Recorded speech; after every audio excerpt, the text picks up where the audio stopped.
नमस्कार दोस्तों, आप सभी का स्वागत है जीबीआर इन्फॉर्मेशन यूट्यूब चैनल में। दोस्तों, एसएससी सीजीएल का एग्जाम चल रहा है और इंग्लिश जो सब्जेक्ट है वो छात्रों को काफ़ी परेशान कर रहा है क्योंकि अनएक्सपेक्टेड क्वेश्चन पूछे जा रहे हैं, काफ़ी लेंदी क्वेश्चन पूछे जा रहे हैं, जिससे क्या हो रहा है कि टाइम जो है वो ज़्यादा लग रहा है और इसके वजह से दूसरे जो और भी जो सब्जेक्ट्स हैं उस पर इफेक्ट इसका पड़ रहा है, वहाँ पे समय कम मिल रहा है। तो दोस्तों, हम इस वीडियो में यही जानेंगे कि इंग्लिश के लिए क्या हमारा स्ट्रेटेजी होना चाहिए जिससे हमारा एग्जाम जो है वो खराब ना हो, हम उससे बच सकें। दोस्तों, हम वीडियो स्टार्ट करें उससे पहले हम बात करना चाहेंगे कि इस चैनल पर मैंने जीके के लिए क्विक रिवीजन का दो वीडियो दे रखा है, तो आप उसको जाकर के एक बार जरूर देख लीजिए।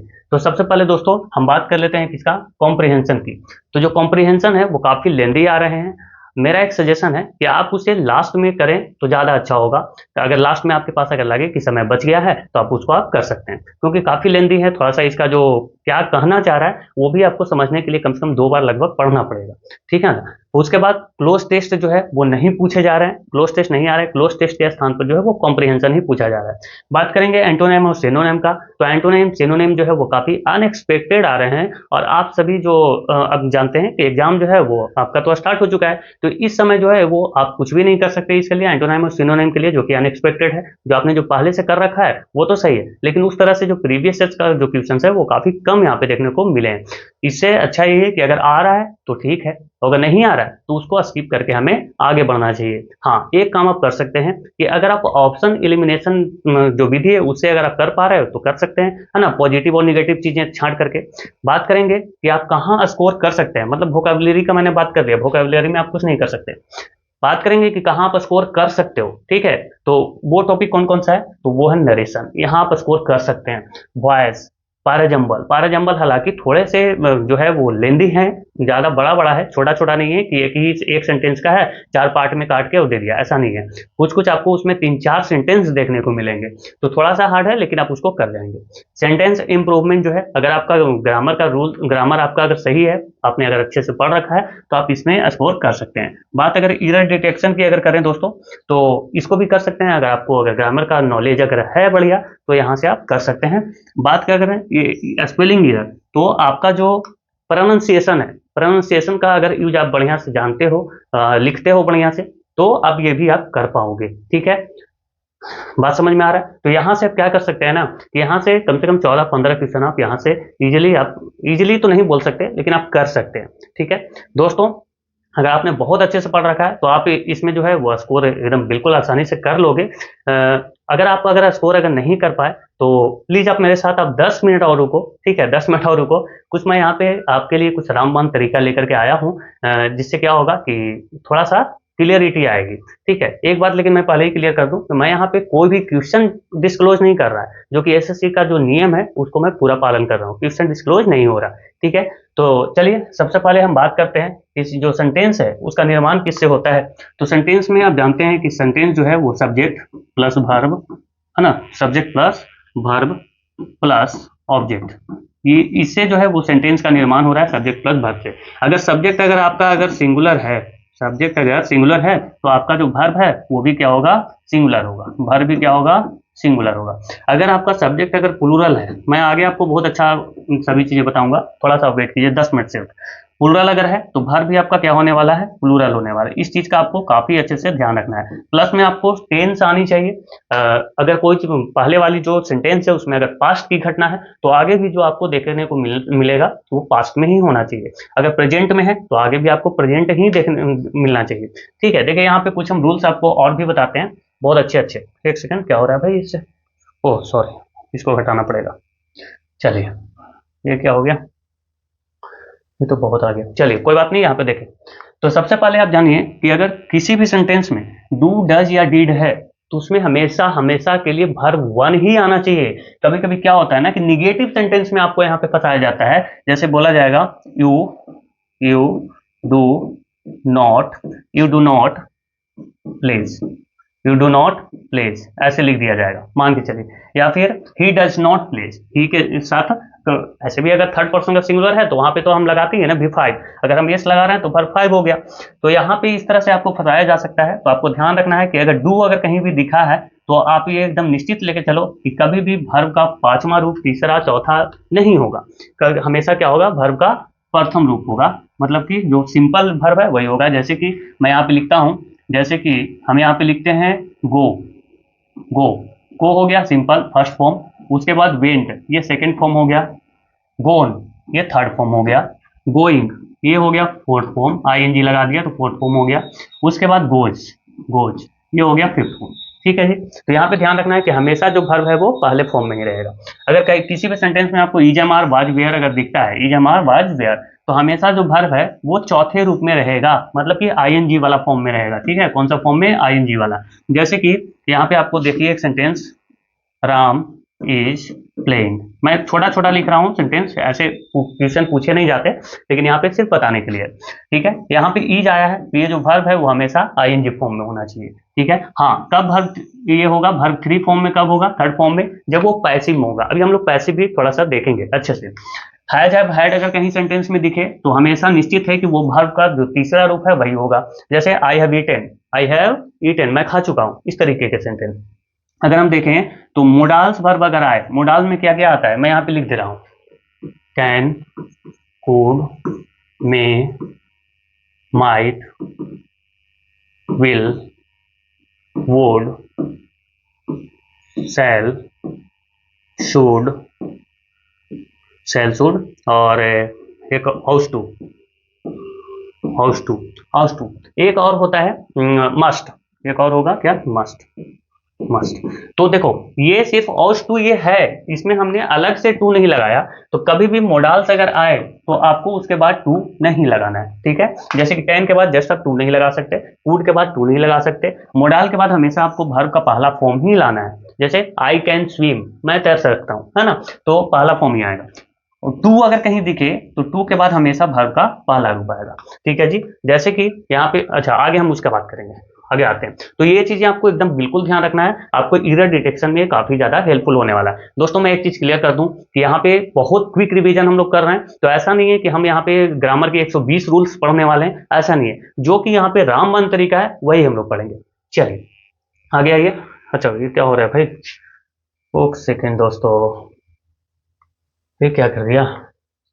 ये तो हो गया ना, हाँ ये कर लिया हम लोगों ने। चलो अब हम थोड़ा सा, अभी थोड़ी देर पहले हमने पैसिव की बात की, तो यहाँ पे देख लेते हैं पैसिव क्या होता है। तो देखिए सेंटेंस का स्ट्रक्चर जो होता है वो होता है सब्जेक्ट, उसके बाद होना चाहिए वर्ब, और उसके बाद होना चाहिए ऑब्जेक्ट। ये जो है एक्टिव, एक्टिव जो सेंटेंस होता है उसका यह स्ट्रक्चर है, subject plus verb plus object. लेकिन जैसे ही हम इसको हम अगर पैसिव में कन्वर्ट करते हैं तो ये ऑब्जेक्ट आगे आ जाता है और सब्जेक्ट जो है वो पीछे चला जाता है। सबसे पहला काम तो आपको यही करना होगा।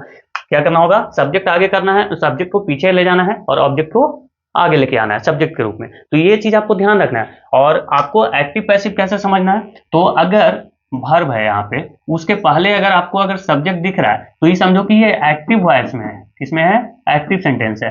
अगर वर्ब के पहले अगर आपको यहाँ पे ऑब्जेक्ट दिखे और इसके बाद सब्जेक्ट दिखे तो ये क्या है? ये पैसिव में है। और अगर पैसिव में तो हमेशा इसमें वर्ब का तीसरा रूप आना चाहिए। ये चीज आपको ध्यान रखना है। हम यहाँ पे कुछ बताने वाले हैं, जैसे कि आपको बहुत ज्यादा सेंटेंस यहाँ पे नहीं देखने, क्योंकि एग्जाम में वहां पे क्या होता है कि टाइम नहीं होता, कुछ रामबन तरीका आना चाहिए। तो सबसे पहला तरीका है कि सब्जेक्ट को आपको ऑब्जेक्ट बनाना होगा, ऑब्जेक्ट को आपको सब्जेक्ट के रूप में बनाना, मतलब कि इसको आगे करना होगा। ठीक है, आप यहाँ से देख सकते हैं, पहले ऑब्जेक्ट से शुरुआत होगा, उसके बाद वर्ब, उसके बाद आपको बाई लगाना होगा। ठीक है, क्या लगाना होगा? बाई। जैसे कि मैं लिख देता हूं यहाँ पे, I am writing, I am writing a letter, a letter. अब देखो ये लेटर, ये ऑब्जेक्ट है, ये यहाँ पे वर्ब है, सॉरी ये सब्जेक्ट है, और ये यहाँ पे क्या है? तो हेल्पिंग वर्ब है, और ये आपका मेन वर्ब हो गया। काम करना जो है वो मेन वर्ब है।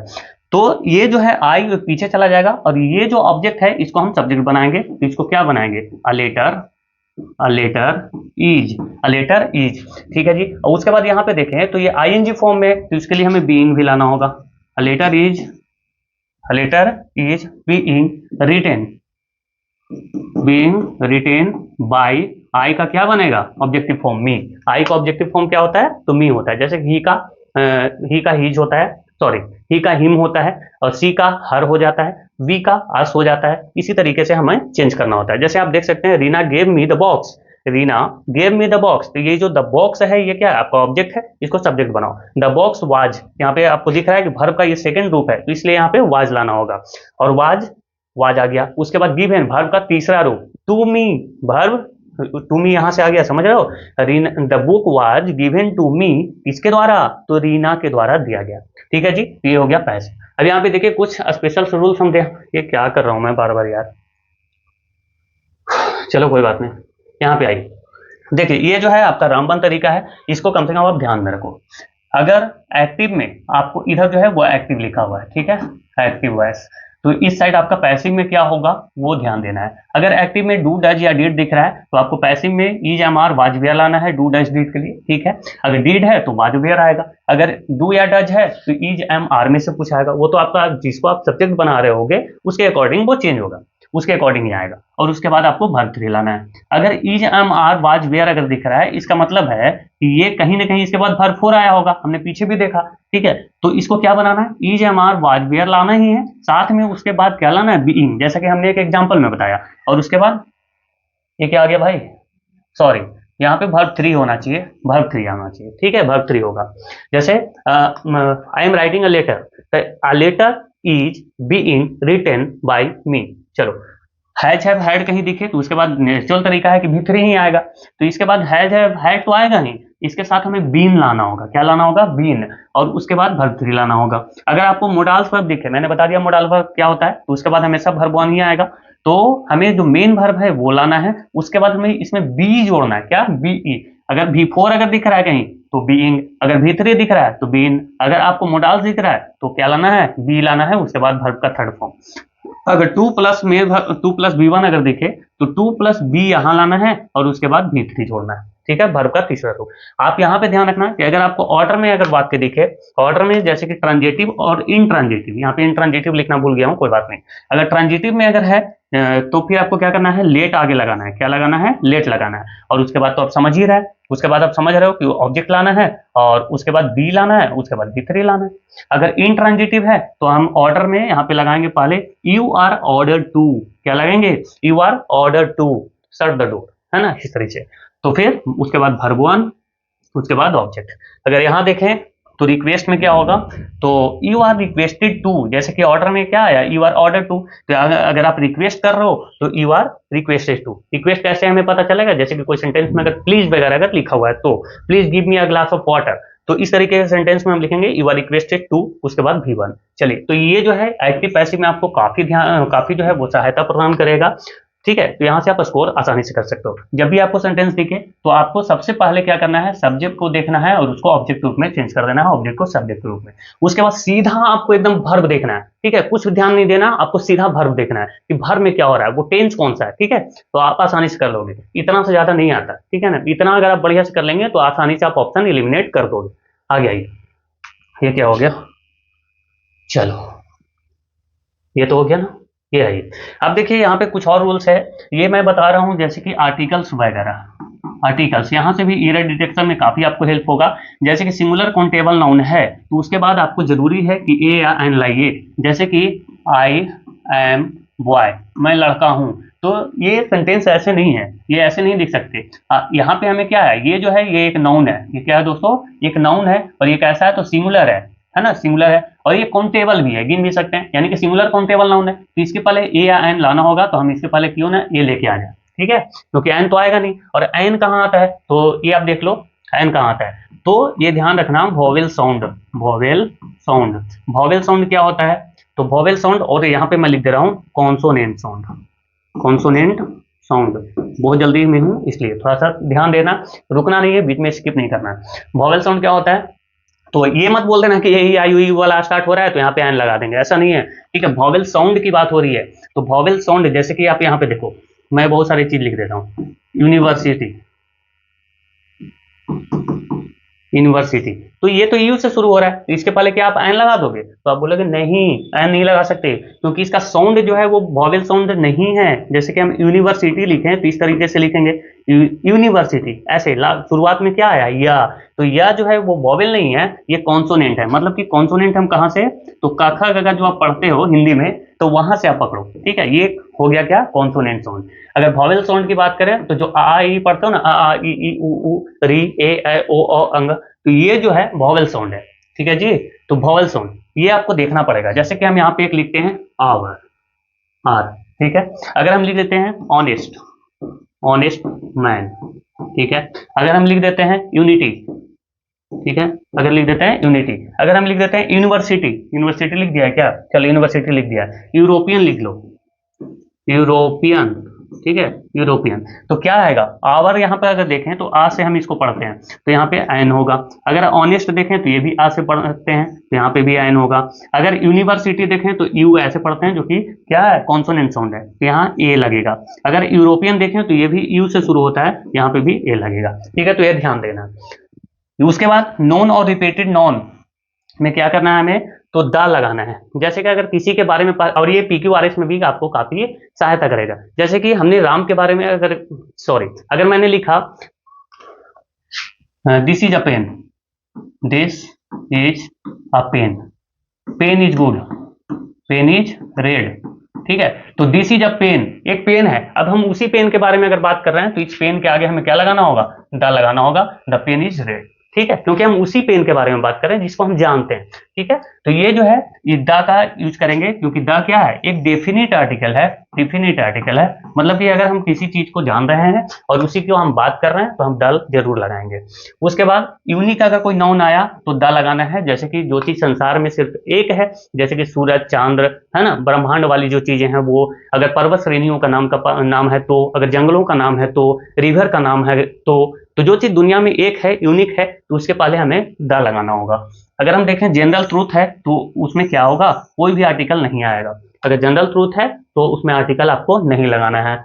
उसके बाद हम अगर देखें तो language, language meals, language meals, meals मतलब भोजन वगैरह, ठीक है। जैसे कि आप लिखते हो ब्रेकफास्ट लिखते हो, उसके बाद सपर लिखते हैं, डिनर लिखते हैं, तो ये जो चीजें होती है। स्पोर्ट्स मतलब कि जैसे कि क्रिकेट हो गया, उसके बाद हॉकी हो गया, ये सब जो चीजें होती हैं इसके पहले हमें आर्टिकल नहीं लगाना होता है। जैसे कि द क्रिकेट हम नहीं लिख सकते, द हॉकी नहीं लिख सकते, द ब्रेकफास्ट नहीं लिख सकते, ठीक है। अगर सुपरलेटिव डिग्री अगर कहीं पे आपको दिखे तो उसके पहले हमेशा आपको द लगाना है, ध्यान रखना है। सुपरलेटिव डिग्री, अब यहाँ पे हम आपको डिग्री भी क्लियर करते हैं थोड़ा सा जल्दीबाजी में। देखो डिग्री जो है वो 3 तरीके से होता है। जैसे कि हम एक वर्ड लिखते हैं गुड, उसके बाद हमने लिख दिया बेटर, उसके बाद लिख दिया बेस्ट, ठीक है। गुड, बेटर, बेस्ट मतलब कि ये जो है अच्छी है, उसके बाद ये उससे अच्छा है, इससे ज्यादा अच्छा है, और सबसे बढ़िया ये है, ठीक है। तो यहाँ पे जो है कोई कंपेरिजन नहीं है, मैंने बस बोला हाँ यह एक अच्छा लड़का है। उसके बाद मैंने बोल दिया कि राम जो है वो श्याम से अच्छा है, राम श्याम से अच्छा है, Ram is better than Shyam. अगर हम बोल दें कि बेस्ट, जैसे कि मैं बोलूं Ram is the best boy in the class, अगर हम ऐसे बोले Ram is best boy in the class, तब तो गलत हो जाएगा, क्योंकि हम सुपरलेटिव डिग्री का यूज कर रहे हैं, तो द लगाना जरूरी है। अगर हम बोले ब्यूटीफुल, जैसे कि कोई लड़की है बहुत सुंदर है, तो मैंने बोला कि अरे भाई ये लड़की बहुत सुंदर है, ये देखो यहाँ पे मैंने बोला कि ये लड़की जो है अच्छी है, मैंने ऐसे बनाया, ये लड़की जो है वो सुंदर है, तो ये क्या है, ब्यूटीफुल, ब्यूटीफुल मैंने लिख दिया।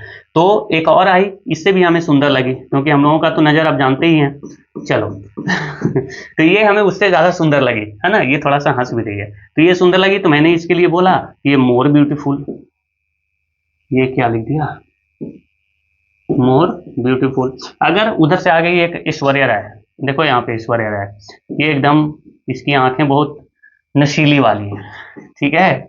चलो तो ये जो ऐश्वर्या राय आई तो ये सबसे अच्छी दिखी मुझे, तो मैंने बोल दिया कि मोस्ट ब्यूटीफुल, क्या बोला, मोस्ट ब्यूटीफुल, ठीक है जी, मोस्ट ब्यूटीफुल।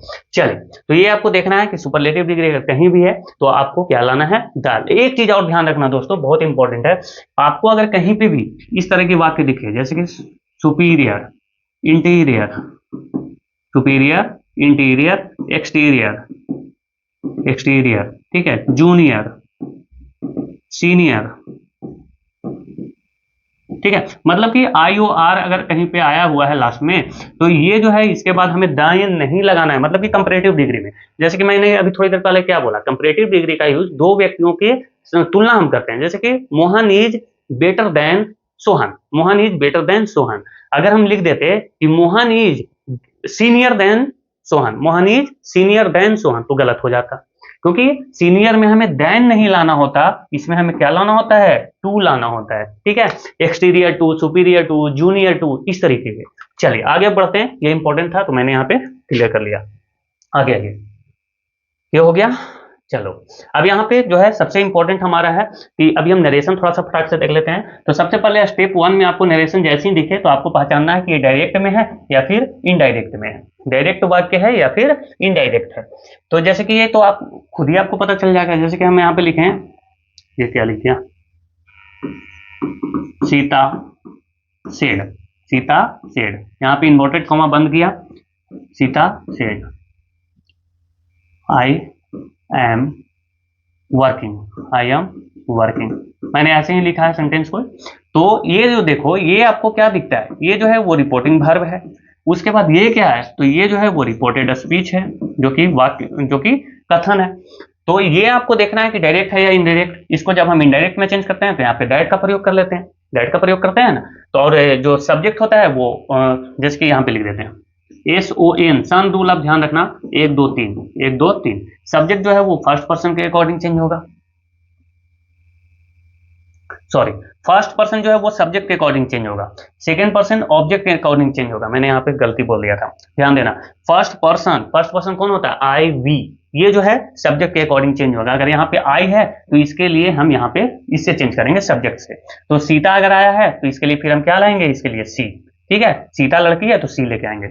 अगर ऑब्जेक्ट अगर दिखे तो ये सेकंड पर्सन के अकॉर्डिंग चेंज होगा, सॉरी, सेकंड पर्सन अगर दिखे तो ऑब्जेक्ट के अकॉर्डिंग चेंज होगा। सेकंड पर्सन मतलब यू, अगर यू है, अगर यहाँ पे होता सीता टोल्ड, सीता से टू मोहन, सीता से टू मोहन, अगर इस तरीके से है तो मोहन यहाँ पे ऑब्जेक्ट हो जाता और मोहन के अकॉर्डिंग जो है वो सेकंड पर्सन चेंज होगा। थर्ड पर्सन जो है वो कोई चेंज इसमें नहीं होता। जल्दीबाजी में कुछ गलती हो गया हो तो थोड़ा सा ध्यान देना, क्योंकि मैं भी इंग्लिश में बहुत महान नहीं हूँ भाई, ठीक है, बस लोगों ने बोला तो सोचा थोड़ा सा क्विक रिवीजन करवाता हूँ।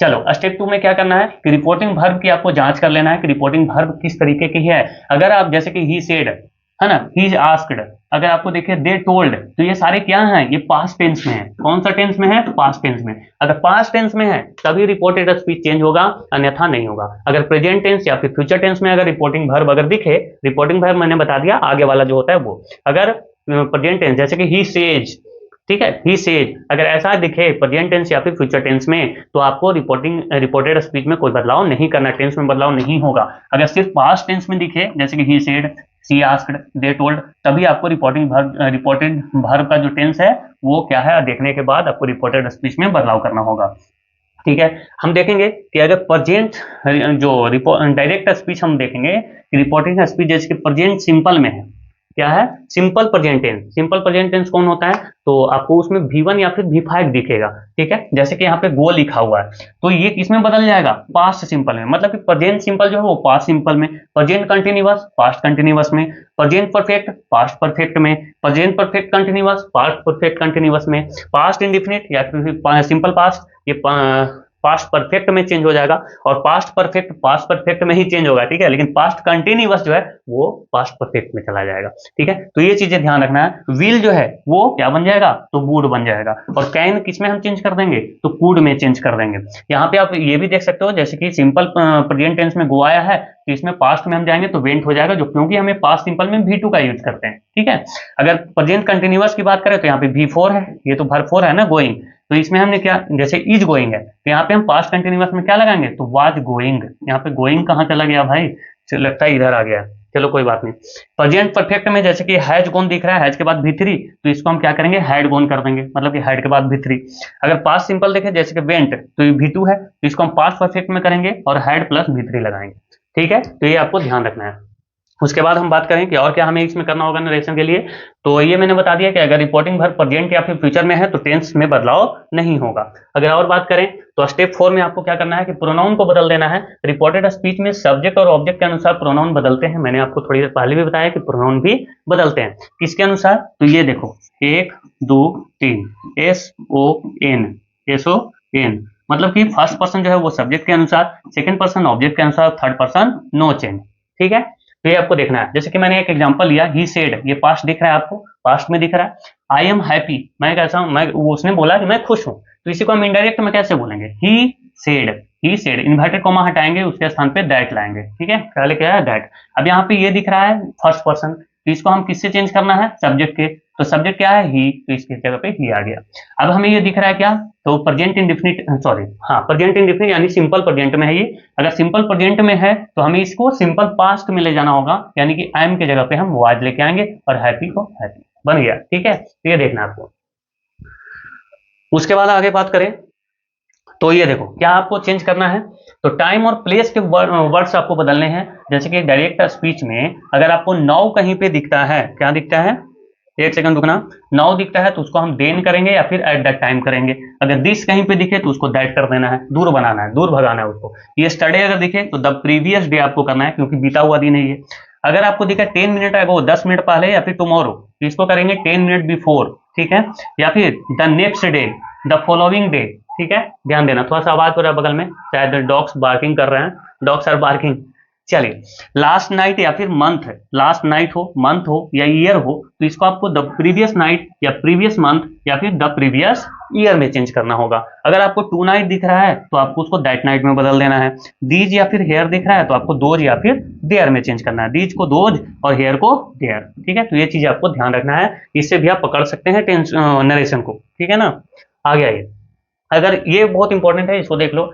छठा स्टेप में क्या है कि रिपोर्टिंग वर्ब के अनुसार सेंटेंस स्ट्रक्चर को बदलना है। जैसे कि इंट्रोगेटिव अगर दिखे, मतलब कि प्रश्न सूचक वाक्य आपको अगर दिख रहा है, तो सबसे पहले देखो कि ये दो तरह के प्रश्न सूचक वाक्य हो सकते हैं। एक यस नो है ना, एक जो है वो यस नो क्वेश्चन पूछे जाते हैं। जैसे कि हमने अगर पूछा do you like this, do you like this class, तो आप क्या बोलेंगे, अब जवाब यस या फिर नो में देंगे, है ना। तो इस तरह के अगर सेंटेंस हैं तो फिर आपको कैसे चेंज करना है, तो यहाँ पे देखिए कि ये जो इन्वर्टेड कॉमा है इसके लिए आपको इफ लाना होगा। क्या लाना होगा, इफ, ये चीज ध्यान रखना है।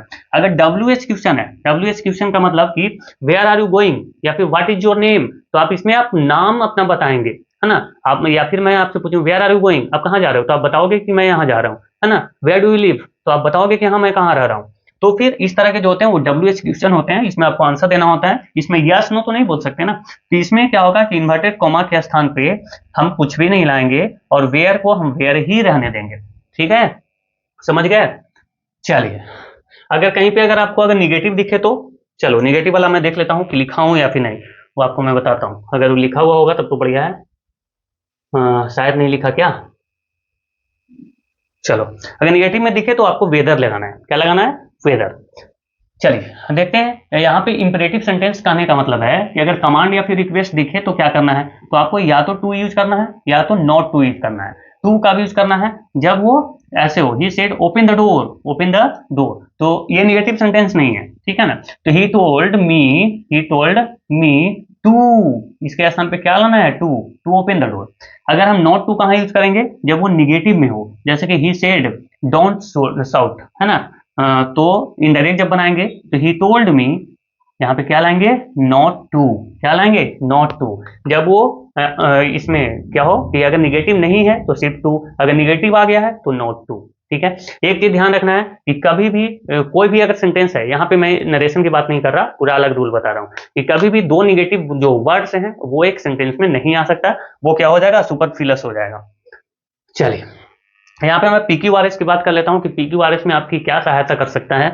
तो सबसे पहले तो आपको सेंटेंस को अच्छे से पढ़ना है, जो भी दिया हुआ है 4-5 हो जो भी, उसको अच्छे से सबको पढ़ना है, अर्थ समझना है। अगर आप उसको समझ पा रहे हैं तो आप ऐसे ही अरेंज कर सकते हैं, है ना। आप समझ के उसको अरेंज कर सकते हैं कि कौन सा पहले होगा। इसमें सबसे पहले तो आपको ये हेल्प कर सकता है कि अगर सेंटेंस में वंस अपॉन ए टाइम अगर दिखे तो इससे सेंटेंस शुरू हो सकता है। मैं एक बात ट्रिक बता रहा हूँ कि कैसे, ये जरूरी नहीं कि वंस अपॉन ए टाइम ही आपको दिखे, है ना।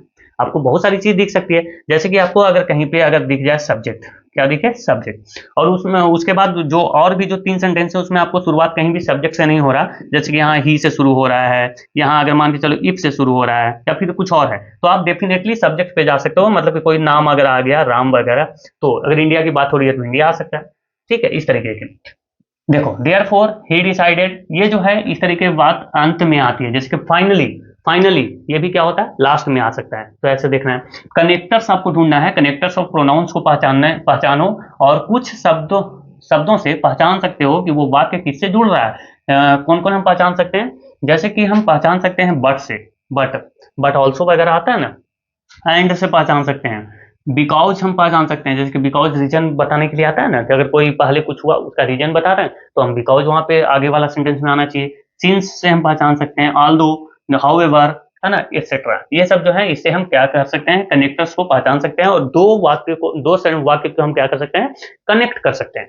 उसके बाद प्रोनाउंस देखेंगे, जैसे ही, सी, इट, दिस, दैट। ये जो प्रोनाउन है तो इससे ये पता चलता है कि इसके पहले कुछ ना कुछ आया होगा। अगर ही अगर कहीं पे आपको दिखे तो इसका मतलब कहीं ना कहीं ही से पहले अगर कोई भी किसी का बात हुआ होगा, जैसे राम का बात हो या फिर मोहन का बात हुआ हो, कुछ ना कुछ तो नाम आया ही होगा। तो ये आपको ये पहला सेंटेंस नहीं हो सकता, ये हेल्प करेगा। अगर सी अगर आपको कहीं दिख रहा है, इसके मतलब कहीं ना कहीं कोई लड़की या फिर वुमेन्स का नाम यहाँ पे आया होगा आगे। ईट का अगर नाम दिख रहा है तो इससे पहले भी कुछ आया होगा, दिस, दैट। ये देखना है कि प्रोनाउन से शुरुआत नहीं होगी और इसके पहले कुछ ना कुछ आया होगा। एलिमिनेशन मेथड भी आप लगा सकते हैं, जैसे कि एक ऑप्शन आपको PQRS दिख रहा है, एक ऑप्शन आपको PRQS दिख रहा है, एक आपको दिख रहा है RPQS दिख रहा है, एक ऑप्शन आपको दिख रहा है क्यू से मैं लेके चलता हूँ, एक दिख रहा है QSPR, ऐसे दिख रहा है। तो आप इसे भी देखना, बार बार बैठा के देख सकते हैं कि कौन सा आपको सही लग रहा है और आप इसे भी कर सकते हैं। ये आपकी सोच पे डिपेंड करेगी और आपने कितना मेहनत किया है उस पर भी डिपेंड करेगा। दोस्तों यहाँ पे जो भी चीजें थी मैंने इस तरीके से बताए हैं कि आपको कम समय में मैं बता सकूं। अगर कहीं पे कोई भी चीज गलती हुआ हो तो आप उसको प्लीज आप अंडरस्टैंड कर लेना, क्योंकि मैं बहुत जल्दबाजी में आपको बताने की कोशिश कर रहा हूँ ताकि आपका मैं समय ज्यादा ना ले पाऊँ। ठीक है, ये तो बता दिया ना मैंने, हाँ ये बता दिया। चलो, तो दोस्तों मैंने बताया, और मैं बता दूं कि कल मेरा एग्जाम है, तो हो सकता है कि कल मैं कोई वीडियो आपको ना दे पाऊँ, लेकिन मैं आपको जरूर बताऊंगा कि किस तरीके के क्वेश्चंस पूछे गए, कहाँ पे आपको टाइम देना है नहीं देना। उसके बाद मैं मैथ्स और रीजनिंग के लिए भी आपको कुछ चीजें आपको करवा दूंगा जिससे कि आपको हेल्प हो सके। ये सेशन देने का जो मेरा मकसद है, ये मेरा मकसद इंग्लिश पढ़ाना नहीं है, मैं क्लियर कर दूं। ये मेरा मकसद है कि आप कहाँ पे समय बचत कर सकते हैं, है ना, और क्या आपको नहीं करना है, क्या करना है, ये बताने के लिए मैंने ये सेशन लिया है। ठीक है, अगर पसंद आया हो तो इसको आपको लाइक जरूर कर देना है और शेयर भी करना है। और आपका अगर कोई और भी सजेशन है तो आप मुझे कमेंट में कमेंट कर सकते हैं, कमेंट बॉक्स में, क्योंकि मैं हर कमेंट जो भी जेन्युइन होता है उसका मैं रिप्लाई जरूर देता हूँ। ठीक है दोस्तों, थैंक यू सो मच, अपना ख्याल रखिए, बेस्ट ऑफ लक।